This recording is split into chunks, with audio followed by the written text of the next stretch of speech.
PPATK. PPATK itu yang men-trace kemana bergeraknya uang, seperti itu. Jadi ciri kedua korupsi sebagai kejahatan luar biasa adalah pembuktiannya sukar. Yang ketiga, korupsi merupakan peluang bisnis yang menjanjikan di Indonesia. Kalau Anda mau korupsi, Anda mau kaya di Indonesia, satu-satunya cara cepat adalah menjadi koruptor. Peluang bisnis yang menjanjikan itu adalah korupsi di Indonesia. Anda lihat mantan Mensos kemarin hanya 1 tahun, 2019-2020 dia kolek 17 miliar dari dana 300.000 dana bansos. Dia ambil 10.000 dari satu paket, tapi ada jutaan paket, dan itu 17 M setahun. Jadi kalau Anda nanti mau jadi orang kaya, satu-satunya cara Indonesia adalah korupsi. Jadi saya sarankan pada pejabat perguruan tinggi ini, kalau mau punya mobil mewah, Mercy, BMW itu apa, punya istri 4, selingkuhan 5, dan rumah mewah di Pondok Indah Jakarta, korupsi uang yayasan, korupsi uang kuliah, korupsi SPT, uang SPT, insya dan tidak usah takut ditangkap, karena begitu diketahui diproses, maka Anda keluar negeri, Singapura, di Malaysia 2 tahun, setelah kembali selesai, karena nanti ada titik SPT buat Anda. Jadi Indonesia sekarang merupakan surga korupsi yang luar biasa, seperti itu.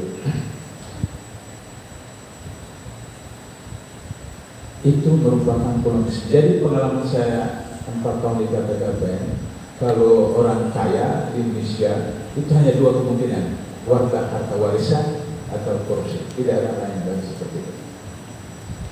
Yang terakhir, dampak korupsi itu dahsyat. Dampak korupsi itu luar biasa, tidak hanya menyangkut kerugian negara, tidak hanya menyangkut kerugian negara, tapi juga sampai soal keluarga. Kami tangkap seorang anggota DPR dari Pulau Sumatera, dijatuhi hukuman sekian tahun, 6 bulan kemudian istrinya dicerai. Karena istrinya masih muda, tunggu harus 5 tahun, 10 tahun di penjara, nganggur selama 5 tahun, maka cerai. Jadi korupsi juga sampai mempengaruhi hubungan keluarga antara suami, istri, anak, bapak, ibu, dan seterusnya. Dampak korupsi di bidang ekonomi itu dahsyat. Hari ini kita punya utang luar negeri 6.000 triliun dan utang dalam negeri 4.000 triliun. Jadi utang kita total 10.000 triliun, dan itu akan bertambah lagi. 2020 Desember kemarin kita membayar bunga utang sebesar 301 triliun, hanya bunga, belum buahnya, belum pohonnya, baru bunga. Padahal kata Rasulullah, memakai riba sama dengan menjinai ibu kandung sendiri. Sudah bayangkan, menjinai perempuan yang bukan mahram saja itu neraka, dosa besar. Ini menjinai ibu kandung sendiri. Itulah rahasianya kenapa Indonesia tidak memperoleh berkah, karena kita mengkonsumsi harta haram. 301 triliun. Untuk membayar bunga itu saja kita harus pinjam utang untuk bayar bunga, belum pokoknya. Itu di bidang ekonomi. Kemudian pengangguran. Sekarang kita 10, sekian pengangguran. Tingkat kemiskinan itu 10, sekian.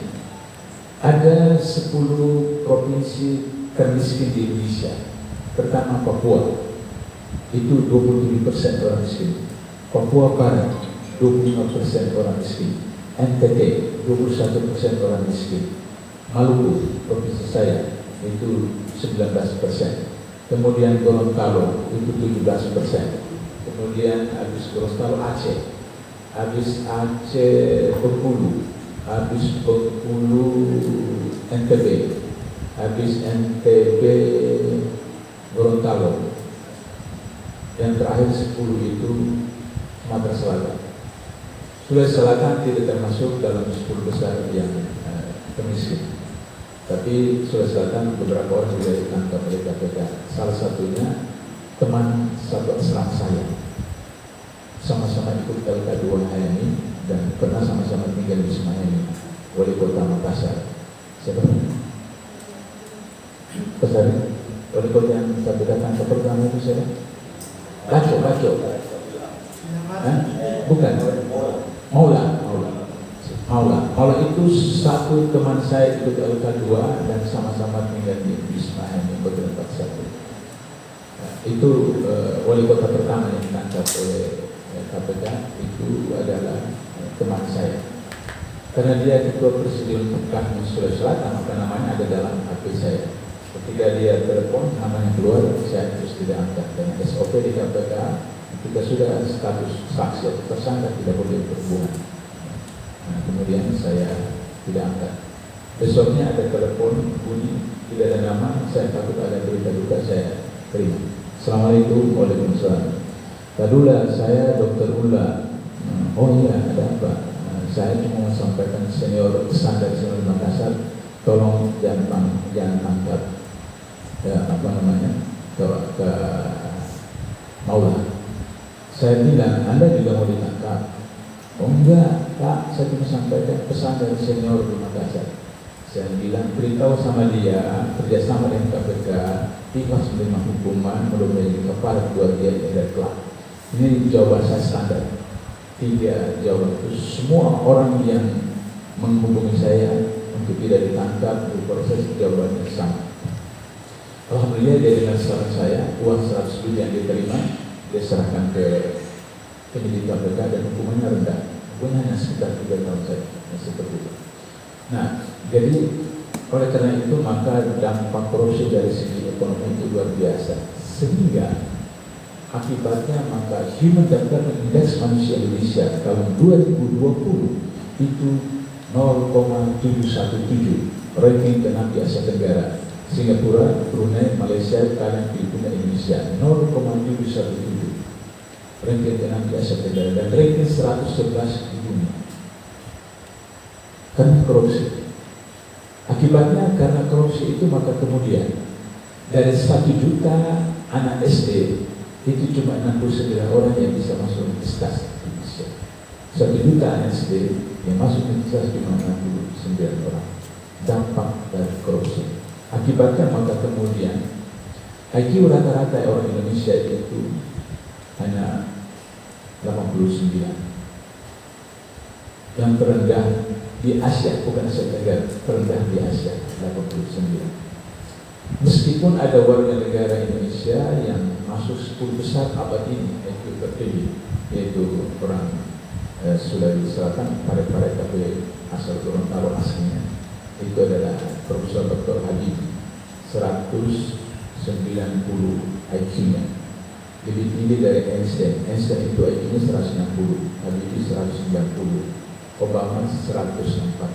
Saya tidak tahu presiden Anda punya IQ berapa. Ya.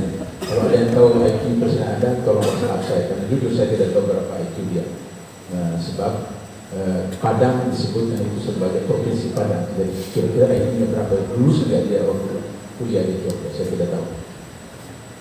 Atau waktu Idul Fitri, ucapan selamat Idul Fitri, kemudian menawarkan untuk orang Islam di daging-daging seperti itu. Nah, itu presiden Anda.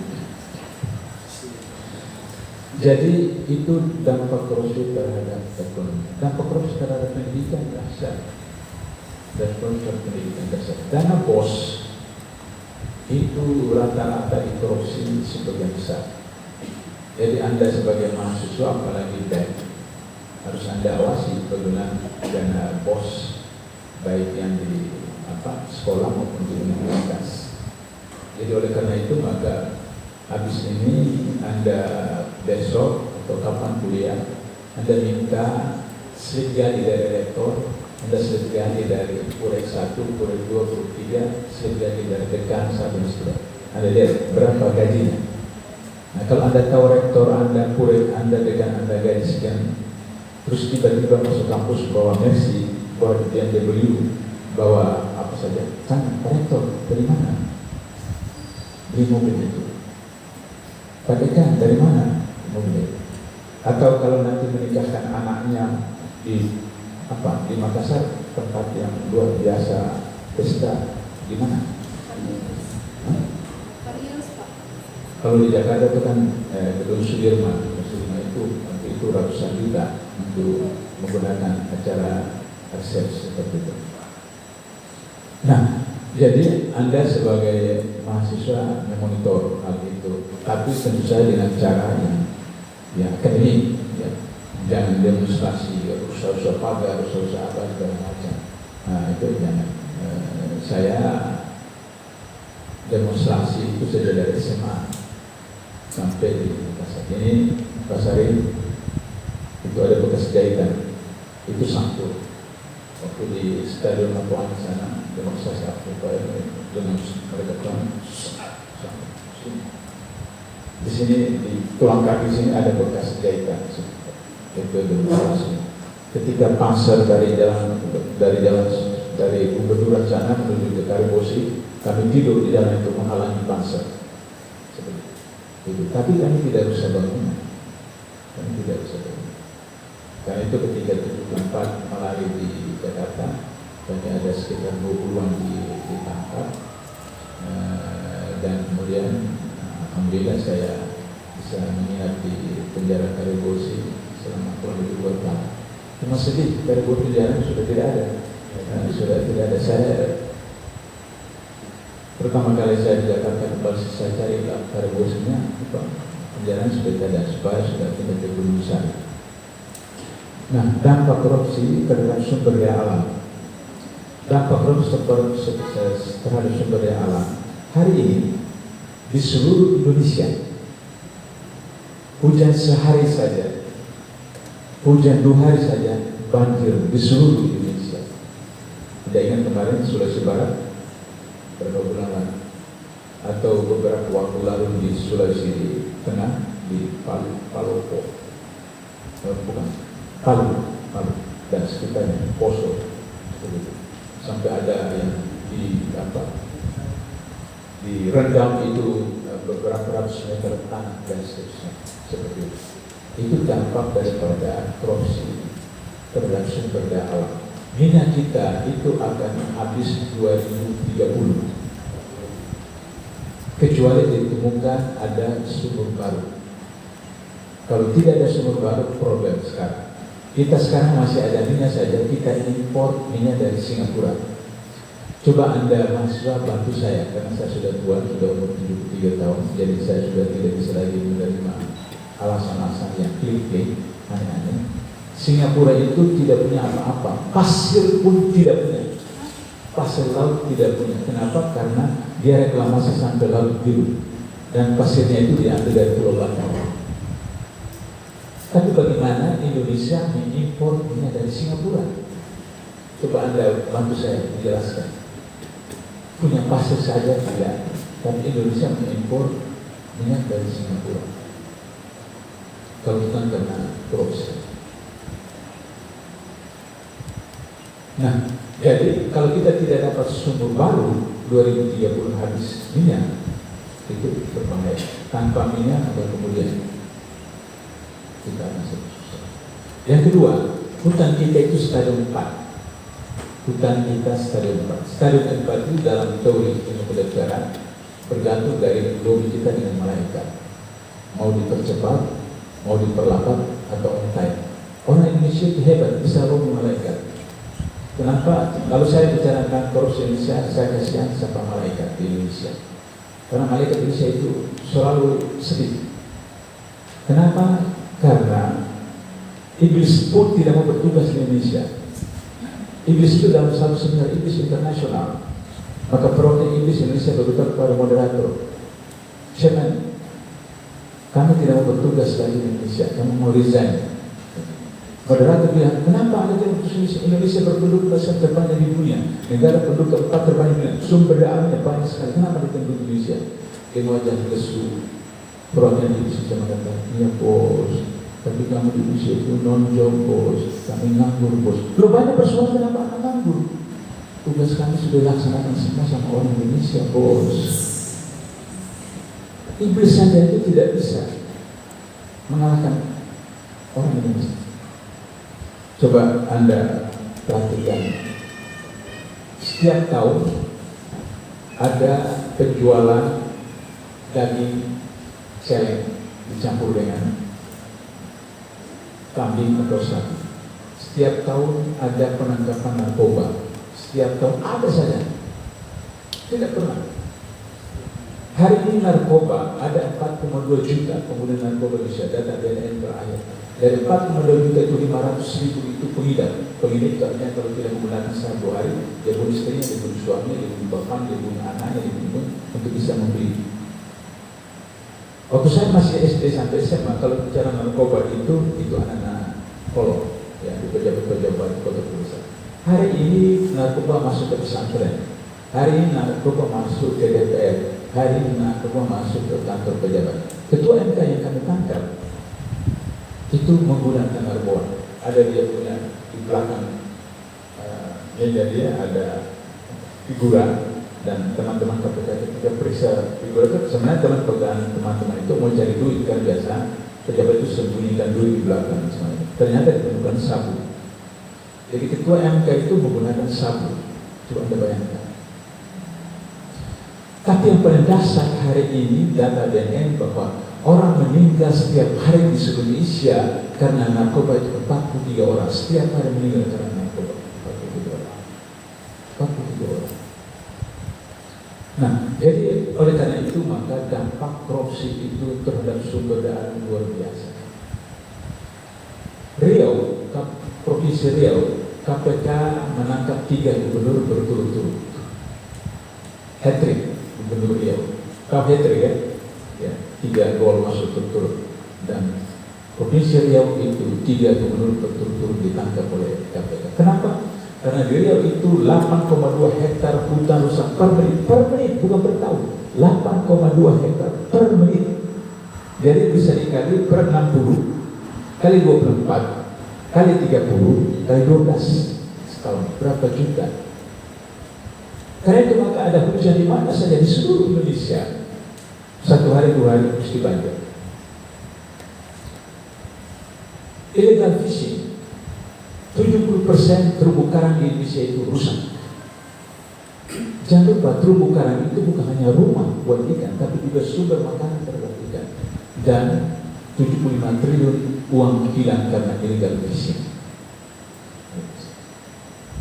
Ketika saya masih di Makassar, biasa ke pulau lain-lain, Pulau Kayangan, itu masih cantik. Sekarang sudah tidak ada lagi pulau lain, sudah tidak ada lagi Pulau Kayangan. Dan Anda akan mengalami problem beberapa tahun mendatang tentang